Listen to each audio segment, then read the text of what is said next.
Srila Prabhupada ki Jai. Jai Om Vishnupada Paramahansa Parivakacharya Shotara Ikasi Srimad Bhaktivedanta Swami Prabhupada ki Anta Koti Vaishnava Vrinda ki Jai. Srila Prabhupada ki Jai. Just clip it on. Okay. Oh, okay.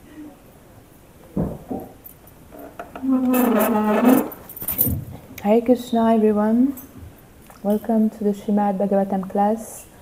Today we are reading from Canto 10, verse 13, chapter 44.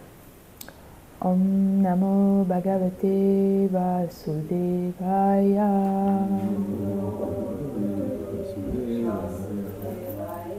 Om Namo Bhagavate Vasudevaya.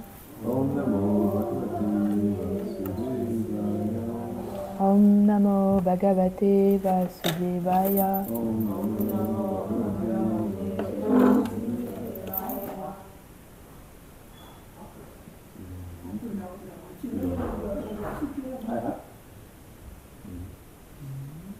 Ten, 13, 44. Thank you.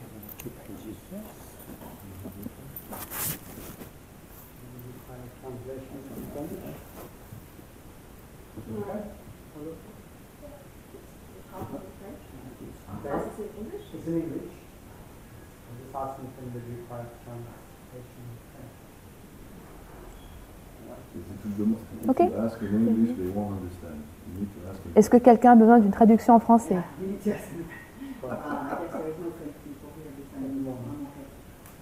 Ok. Evam samohayan Vishnu Nabarana ki Shurada Govinda Madhava ki Shigoranita ki Jai. Vimoham Vishvamohanam Svayeva Mahayajo Svayam Eva Vimohita Evam Samohayan Vishnu Vimoham Vishvamohanam Svayeva Mayayapi Mayayajopi Svayam Eva Vimohita Evam Samohayan Vishnu Vimoham Vishvamohanam Svayeva Mayayajopi Svayam Eva Vimohita. Evam samodhayam Vishnu Vimoham Vishvamohanam Svayeva Mayayajopi Svayam Eva Vimohita.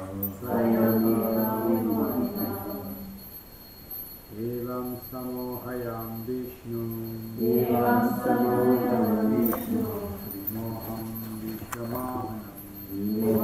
Vishvamohanam Svayeva Mayayajopi Swayam Eva Vimohita.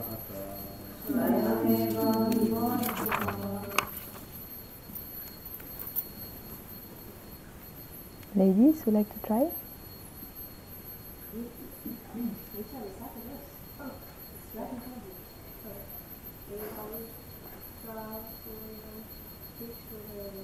Evam samohayam Vishnu Vimoham Vishvamohanam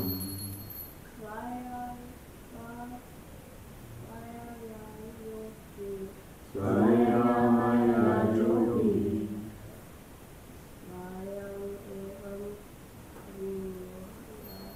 Svayam Eva Vimohita.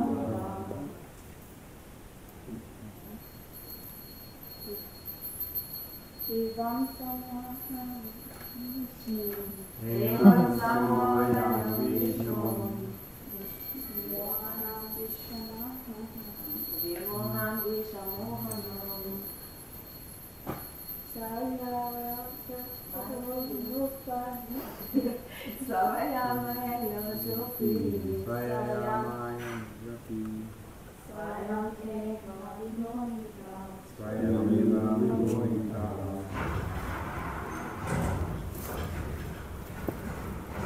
Translation by His Divine Grace, Srila Prabhupada Ki Jai. Yeah, word for word, sorry. Evam, in this way, Samohayan, wanting to mystify, Vishnum, the all-pervading Lord Krishna, Vimoham, who can never be mystified, Vishwamohanam, but who mystifies the entire universe. Svaya, by his Brahma's own. Eva, indeed. Mayaya, by mystic power. Ajaha, Lord Brahma. Api, even. Swayam, himself. Eva, certainly. Vimohitaha, was put into bewilderment, became mystified. Translation. Thus, because Lord Brahma wanted to mystify the all-pervading Lord Krishna, who can never be mystified, but who, on the contrary, mystifies the entire universe, he himself was put into bewilderment by his own mystic power. Purport by His Divine Grace, Srila Prabhupada Ki Jai. Brahma wanted to bewilder Krishna, who bewilders the entire universe. The whole universe is under Krishna's mystic power, Mama Maya Duratyatya. But Brahma wanted to mystify him. The result was that Brahma himself was mystified, just as one who wants to kill another may himself be killed. In other words, Brahma was defeated by his own attempt. In a similar position are the scientists and philosophers who want to overcome the mystic power of Krishna. They challenge Krishna saying, "What is God? We can do this and we can do that."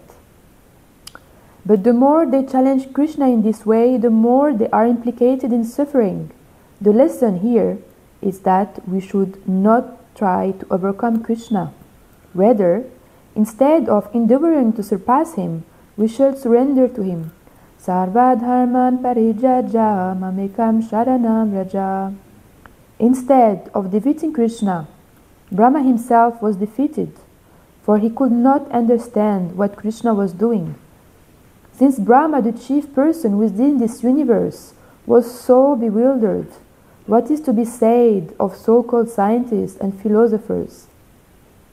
Sarvadharman parijaja mamhikam sharanam raja. We should give up all our tiny efforts to defy the arrangement of Krishna. Instead, whatever arrangement he proposes, we should accept. This is always better, for this will make us happy. The more we try to defeat the arrangement of Krishna, the more we become implicated in Krishna's Maya. Devihi shagunamai mama maya duratyaya.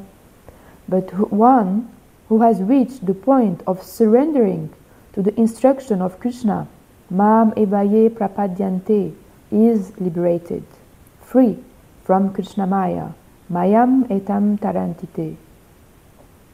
The power of Krishna is just like a government that cannot be overcome. First of all, there are laws, and there is police power, and beyond this is military power. Therefore, what is the use of trying to overcome the power of the government? Similarly, what is the use of trying to challenge Krishna? From the next verse, it is clear that Krishna, cannot be defeated by any kind of mystic power. If one gets even a little power of scientific knowledge, one tries to defy God. But actually, no one is able to bewilder Krishna. When Brahma, the chief person within this universe, tried to bewilder Krishna, he himself was bewildered and astonished. This is the position of the conditioned soul. Brahma wanted to mystify Krishna, but he himself was mystified. The word Vishnu is significant in this verse. Vishnu pervades the entire material world, whereas Brahma merely occupies one subordinate post. Yashika nishvita kalamata valambhya jivati loma vilaja jagadandanata. Brahma Samhita 5:48. The word Nataha, which refers to Lord Brahma, is plural because there are innumerable universes and innumerable Brahmas. Brahma is but a tiny force. This was exhibited in Dwarka when Krishna called for Brahma. One day, when Brahma came to see Krishna at Dwarka, to Doraman, at Lord Krishna's request, asked, "Which Brahma are you?" Later, when Brahma inquired from Krishna whether this meant that there was more than one Brahma, Krishna smiled and at once called for many Brahmas from many universes. The four-headed Brahma of this universe then saw innumerable other Brahmas coming to see Krishna and offered their respects. Some of them had 10 heads, some had 20, some had 100, and some had 1,000,000 heads. Upon seeing this wonderful exhibition, the four-headed Brahma became nervous and began to think of himself as no more than a mosquito in the midst of many elephants. Therefore, what can Brahma do to bewilder Krishna? End of the translation. I will just read the translation again. Thus, because Lord Brahma wanted to mystify the all-pervading Lord Krishna, who can never be mystified, but who, on the contrary, mystifies the entire universe, he himself was put into bewilderment by his own mystic power. Om Gyana Timirandasya Gyananjana Shalakaya Chakshurun Meditanena Tashmai Shri Guruve Namaha Shri Chaitanya Manobishtam Shrapitam Yena Bhutale Swayam Rupa Kadamayam Dadati Swapalantikam Vandeham Shri Guru Shri Yuta Padakamalam Shri Gurun Vaishnavam Cha Shri Rupam Saigrajatam Sahagana Ragunatam Vitam Tam Sajivam Sadvetam Savadhutam Parijana Saitam Krishna Chaitanya Devam Shri Radha Krishna Padam Sahagana Raguna Lalita Shri Vishakam Vitamsa E Krishna Karuna Sindhu Dina Bandhu Jagatpate Gopesha Gopika Kanta Radha Kanta Namostute Tapta Kanchana Gorangi Radhe Vrindavaneshwari Vrishabhanu Sute Devi Pranamami Hari Priye Panchakalpa Tarubhyasya Kripa Sindhubhya Evacha Patitanam Pavanebhyo Vaishnavebhyo Namo Namaha Jaya Shri Krishna Chaitanya Prabhu Nityananda Shri Advaita Gadadhara Shivashadi Gaura Bhakta Vrinda Hare Krishna Krishna Krishna Hare Hare Hare Rama Rama Rama Hare Hare. Hare Krishna everyone. Thank you for being here. I'm gonna give an attempt today to give a Srimad Bhagavatam class. I was not prepared and I came back very late last night, so I'm sorry I will be a little bit not so efficient. So please give me your blessings so I can say something that is maybe enlightening for all of us and can purify our hearts so we can advance in Krishna consciousness. So in this pastime of Brahma stealing the bulls and cows, I will try to focus on two topics, which is the topics of humility and the topics of surrender. Because in this purport, Krishna is expressing at the end of the purport, Brahma is actually saying that he feels no more than a mosquito because he realized his position, and he becomes humbled by this situation. And many times in this purport, Krishna is saying that how we should not defy his own arrangement, but rather try to surrender to his own arrangement and surrender to him, and also not try to endeavor to surpass him. Sometimes we can try to do so many arrangements in our life, but quickly we realize that we can never make our own arrangement, and the only arrangement is the arrangement which was decided by Krishna himself. And in life it's very easy to become proud. There is a quote in English that is saying that even the poor becomes proud of his penny. Sometimes you walk on the street. I remember I went to India, and then there is a line of beggars, right? And so they're all begging for some coins, and I saw one lady, she got like more than the one next to her, and she became so proud. Like she was like, look, he gave me and didn't give you. So we can become proud in life for any small thing that we receive. There is a story actually there about a king, and he asked to the minister, maybe some of you know this story already, what is the daily work of God? You know this story, maybe? No. And he said, I don't know, like he didn't know what to respond to him. He said maybe the creation, but I'm not sure about it. And he didn't have an answer, and the king, he got really angry, and he said, so what do you mean? Like I'm here like all day, like working so hard. So what's God doing? I don't understand. And so he said to his minister, if you don't come back with an answer, I will kill you. So the minister, he left, and he was like a minister, so he had also many students who were like studying how to become a minister, right? So he went to one of his students and expressed that, you know, the king wants to kill him, and that he needs to find an answer to that. And so the student say to him, you know, this answer is so easy that I can even myself go in front of the king and answer myself. And then so they went, both of them, and the minister said to the king, look, this answer is so easy that even my student can answer himself. So then the king was like, what is it? And the student, he said, but before actually I give you the answer to that, I am sitting here, you're asking me a question, but I'm the one sitting here on the floor, and you are the one sitting on the throne. So first of all, you come on the floor, and I come on the throne, because you are the one asking the question. It's not etiquette, right? So the king was really reluctant, and okay, he said like, I will come down. I will come down on the throne. And so the student then gave the answer, and he said that actually the daily work of God is to bring the pride down and to take the humble up. So he gave him a great lesson, and this is also a good lesson for us to learn. Say that again. You're speaking too fast. Okay, I'm sorry. Okay.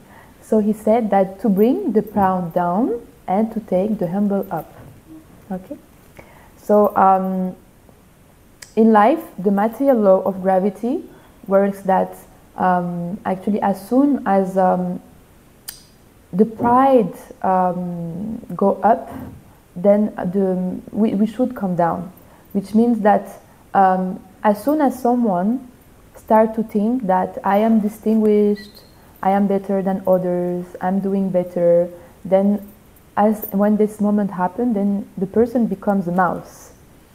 But when we are humble, Krishna will lift us up, because the spiritual law of gravity is that what comes down goes up. So when we come down in humility, then we can rise up. And humility means actually to give credits to Krishna. It doesn't mean that just not doing anything, saying, "Oh, I'm too humble, I cannot do the services," or doesn't mean either I have to stay in the back. But humility means to just actually do what Krishna wants us to do, and whatever we are doing, we just give credit to our Guru, to Krishna himself, to Prabhupada, whatever empowerment he's actually he's giving us, any ability, any wealth, anything we receive in our life. And when we do that, when anything that we receive, we actually give it to Krishna, we are really deeply thinking that this is not my own power, this is not, I am not the doer, it's Krishna the doer. Then Krishna lifts us up and can empower us more to do more service for him. So the devotee should always think, I'm very small, I am insignificant. Let me never think that I am someone important. And there's one time, Prabhupada, there was some devotees sitting with him. And one devotee, they were speaking about another devotee, and they said, he's a very big devotee. And Prabhupada said, he's not a big devotee. Narada Muni is a big devotee, but we are all very small. And I remember one time when I did my first book distribution marathon in Paris. So it was maybe 5 years ago. And I won the book distribution marathon. So I was like, I was feeling like kind of, I know how to distribute books. I'm kind of good, So I came back to Paris again for another book distribution marathon, again starting like full fire, distributing more books than anyone. And then I remember one girl, she came to me and she said, can you just tell me what you are saying to people? And I would just like to try, and because she was working, and so she was just doing one book a day, and she was just doing it like maybe 10 minutes a day, something. And I was like, I just tell her, yeah, you can just say that, And after 3 days, this girl, she doubled my scores, and it was really funny to see, because actually this girl, she was working 8 hours a day in a normal job. She was going out on the street from 7 p.m. to 11 p.m., 7 p.m. to 11 p.m., going back, and then she decided to stay to the temple during that time, and then she was sleeping for like 5 hours, waking up, changing all her rounds, going to work, and then going back to the streets until 11 p.m. and coming back. So that was an amazing, it's not seen anywhere today. Like even like when I was in London for 2 years in the famous temple of London book distribution marathon, no one did this austerity. And I was just thinking how Krishna arranged this situation for me also to humble me, to think, okay, I can empower anyone I want. You are not the doer, and if I want to empower someone else, I'll just empower someone else. And that was a good lesson to learn from me. So, and I remember also another story that, one serial devotee said to Keshav Maharaj one day. I remember he was saying that in his class, because also like at the beginning when he joined, he was, he did something really nice, and then, this devotee saw that he started to become a little bit proud. And so he went to him, he took him on the side, and then he said, this movement, it will spread all over the world, whether you are joining or not. But do you want to be part of it? Because nothing is dependent on us, nothing is dependent on you. Anyway, Chaitanya Mahaprabhu decided that this movement will spread all over the world. But then, do you want to be an instrument of him or not? This is what what we can endeavor for, just to become an instrument of Sri Chaitanya Mahaprabhu. But whether we are not here or not, Krishna will do the work. If we are not here, he will take someone else.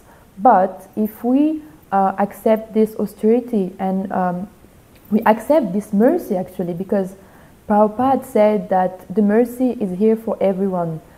We can just choose to take it or not, right? And so then we can become empowered.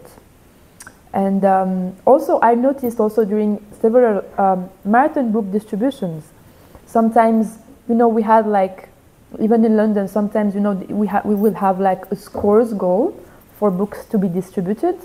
And one day happened that all the book distributors, like the main ones, they were all sick. I don't know, happens like that. So they couldn't, like 3 or 4 of them. And then like it was impossible to reach that score. And like until midnight, the scores were entering. And like the last, like we were like about 200-300, like I don't know, 1 books to reach the score. And then what happened is that we never heard about these devotees who started to distribute books on that day, and they didn't know that the actually book distributor were sick, and they just decided on that day to distribute that books, and we didn't even know about these devotees. And the last scores came at 11:58 just to reach that score.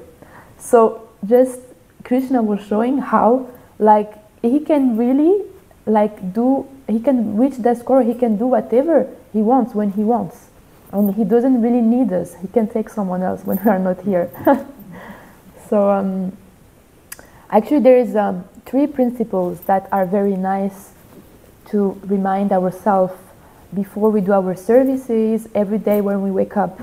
And I'm trying to practice it.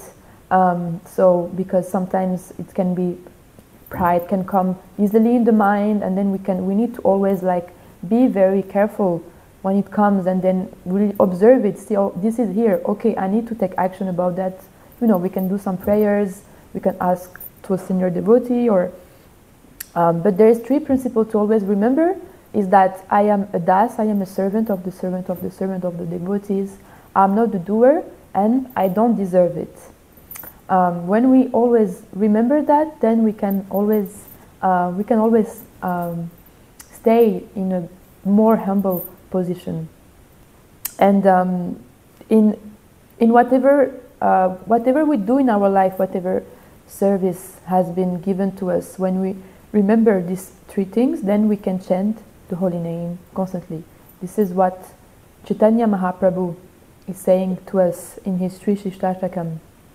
Trinadapi sunichera tarirapi sanishruna mananina manadena kirtanya sadahai. So, if one chants the holy name in a humble state of mind, thinking oneself more lower than a straw of the street, more tolerant than a tree, and offer all respects to others, he can chant the holy name constantly. So, in that way, Prabhupada said that we should have this around our neck.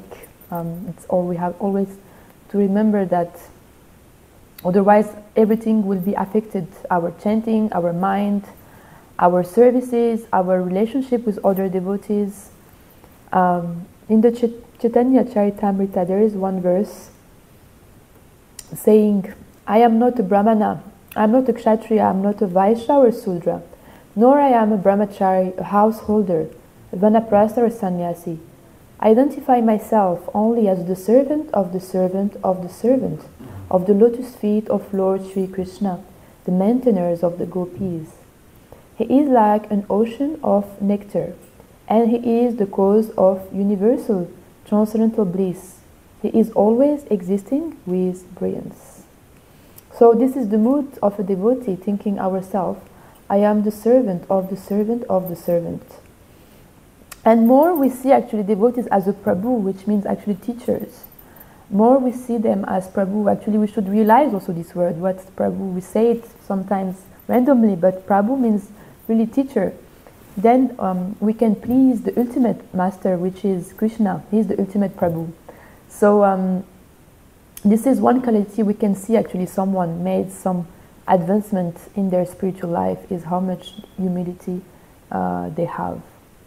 And so in this pastime, Brahma gets proud, but Lord Krishna brings him down by explaining this principle that the daily work of God is to bring the pride down.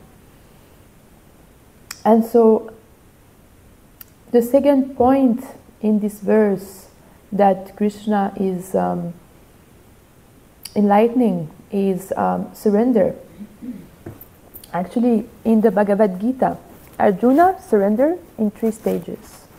In the verse 2.7, it is explaining, Karpanya dusupata svabhava prichami dvam samudashita yashreya channichitam puhitan me shishyashteham sadimam dvam prapanam.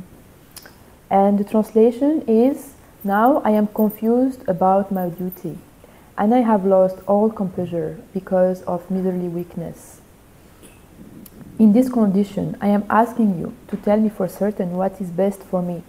Now I am your disciple, and a soul surrender into you. Please instruct me. So the first step of surrender in our devotional life is to hear from another superiors and get some knowledge from them.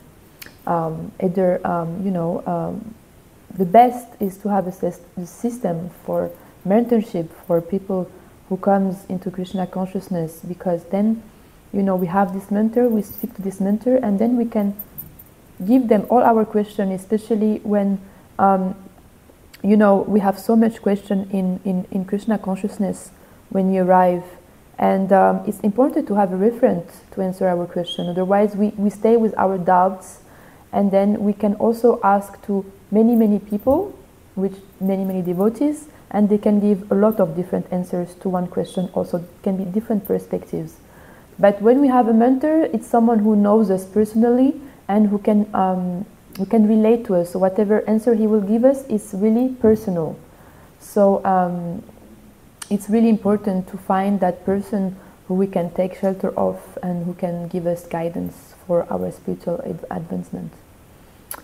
And the second step of surrender that Krishna is explaining in the Bhagavad Gita is Devihi Shagunamai Mama Maya Duratyaya Mam Eva Ye Prapadyante Mayam Etam Tarantite. This divine energy of mind consisting of the 3 modes of material nature is very difficult to overcome, but one who has surrender into me can easily cross beyond it. Right, so the second step is, okay, now we have to recognize that we are in a complex world, which is very difficult to overcome. And how we can overcome it is to engage in devotional service. It's to actually surrender to the process of Krishna consciousness. So in that way, when we are always engaged in devotional service, we can overcome the mind, and we can go above these 3 modes of material nature. Especially when we, at the beginning, when we arrive in Krishna consciousness, it's very important to do with the body, because the mind is so disturbed.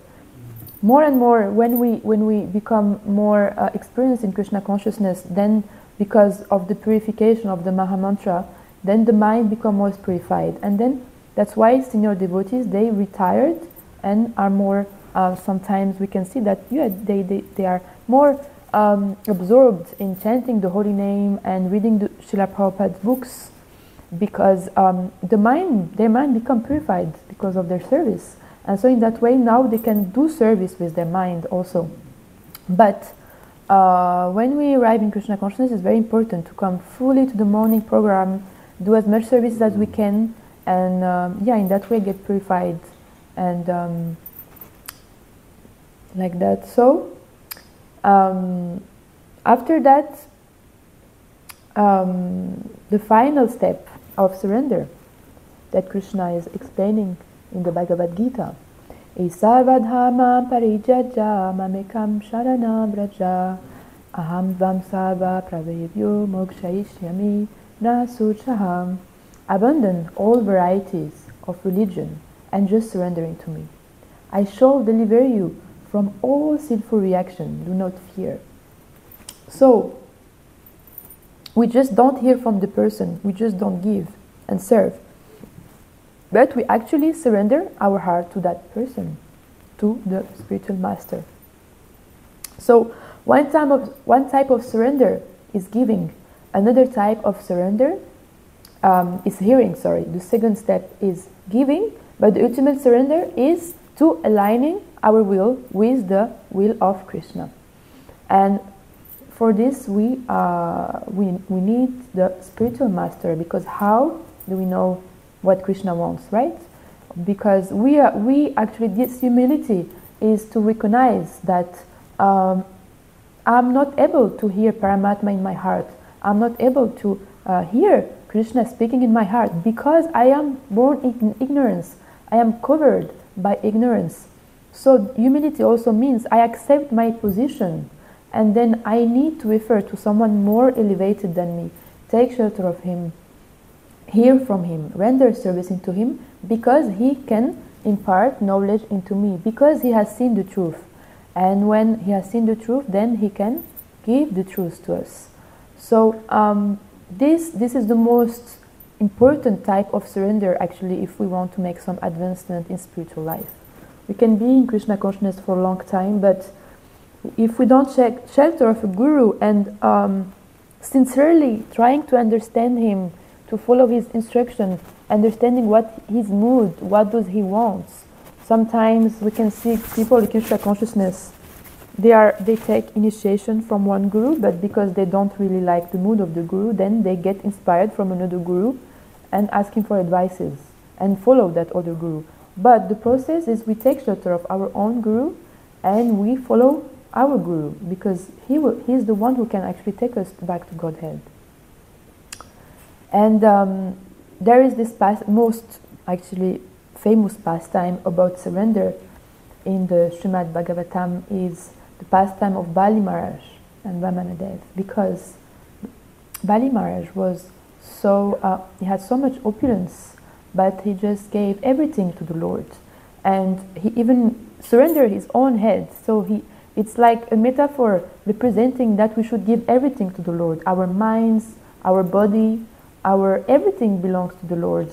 Our possessions, and it goes more and more deep, more we advance in Krishna consciousness. At the beginning when we come, we surrender our flat,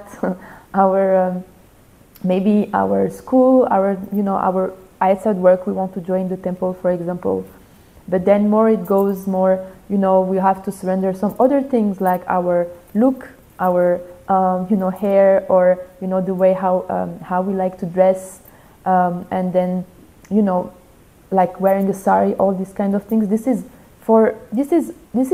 Vaishnav culture. It's why we do all of this is because it's pleasing to Krishna. Because if we want to one day enter the spiritual world, we have to behave in a way that is pleasing to Krishna. And this is the way how Krishna is describing in the Srimad Bhagavatam. So, of course, we can choose to do sometimes what we like to do in life and offer it to Krishna. But ultimately, we have to align ourselves with what Krishna wants us to do, what our Guru likes us to behave, to how we should think. Everything can really enter into details on how Krishna wants us to behave, act, think, do in our life. So we can't really think that we're gonna be comfortable in our material life when we don't have spirituality in our life, right? But actually we can think also that we're gonna be comfortable in spiritual life, because the only comforts come when we are completely aligned with the will of Krishna. When we are not aligned, still we're never gonna be comfortable in our life. Still we're gonna have material anxiety. Actually, we're gonna have anxiety, and we're gonna have so many things because we are not aligned with Krishna's will. And when we are completely aligned with His will, then we feel comfortable. So whatever Krishna wants to give us, whatever we can use for Krishna, because when we don't use it for Krishna, then we become proud and we become overcome by illusion. And the problem is, if we are proud, then we will definitely make an offense to other devotees, because it starts with the mind and then it goes to offense, and then we know that offenses are very dangerous for our spiritual life. And then, actually, if we are proud, we can never learn anything, because we think that we already know. Then how can the knowledge get in? So we can come to the Srimad Bhagavatam, and there is different attitudes to the Srimad Bhagavatam class. I can come, I can sit there and think, yeah, I already know that. Oh, yeah, I already know that. And then what we hear, we think that this person is repeating always the same thing. But actually, no. It's just that we need to purify our heart and really align ourselves on what Krishna is saying to us through the Srimad Bhagavatam class. Because Krishna is actually very personal and is speaking to each and every one of us in the Srimad Bhagavatam class. I remember one time I was speaking to a devotee, and we were speaking about the same class we went, and he heard something that I didn't hear, but I heard something which was really what Krishna wanted me to hear for my own life. And he heard something which about a situation that just happened to him like the day before, which was aligning with for him. So this is personal hearing. We hear also, when we hear from Srimad Bhagavatam, we are very attentive to everything that Krishna is trying to say us, and then what we do, we reflect on our life, and we see, okay, Krishna is trying to tell me this, okay, I have to change that, I have to apply that in my life, and then we make advancement. But if we also come and the Srimad Bhagavatam class finish, and then we just go on without reflecting, without changing anything, trying to change anything, then also the effects of the hearing will still be there, but not as purifying that if we really take time to reflect. One devotee actually is doing that. It's very nice. It's that he's hearing the Srimad Bhagavatam class, and then in the evening he's again reading the verse that we read in the morning, and see how did he apply it in his day. And it's very wonderful actually to do that, because then it's help us to stay in this in more Krishna conscious, right? And also, when we are proud, we can never actually love, because a proud person is actually selfish. He's always focusing on himself, right? And if we are focusing on ourselves, then we can never be selfless. And if we cannot be selfless, then we can never love. So I will finish here for today. Thank you very much for your kind attention, and please forgive me if I did any offenses or any mistakes in my class. And if you have any question, correction on any observation, anything you like to share, please go forward.